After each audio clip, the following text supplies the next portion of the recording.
জলমগ্ন কলকাতায় রান্না করা খাবার বিতরণ করা শুরু করল ভারত সেবাশ্রম সংঘ।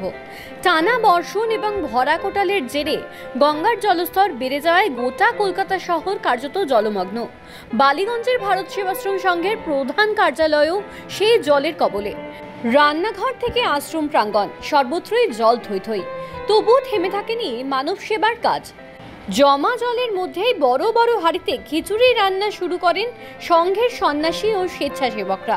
সকাল থেকে ট্রলি ভ্যান করে সেই খিচুড়ি নিয়ে তারা পৌঁছে যাচ্ছেন কলকাতার বিভিন্ন জলমগ্ন এলাকায়।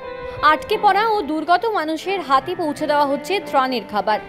সংঘের প্রধান সম্পাদক স্বামী বিশ্বাত্মানন্দ মহারাজ নিজে ত্রাণ কার্য পরিচালনা করছেন। তিনি বলেন, কোটালের কারণে জল দ্রুত নামছে না। পরিস্থিতি যতদিন স্বাভাবিক না হয় ততদিন দুর্গত মানুষদের জন্য আমাদের সেবা কার্য অব্যাহত থাকবে।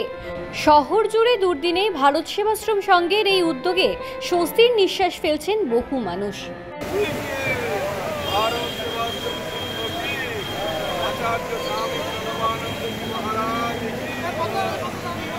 ভাবতেই পারিনি গতকাল আমরা পুজোগুলো আমরা করে এলাম, কিন্তু আজকে হঠাৎ সারা রাত থেকে এত বৃষ্টি হয়েছে, বইতে গঙ্গার জল বলে মনে হচ্ছে আমার।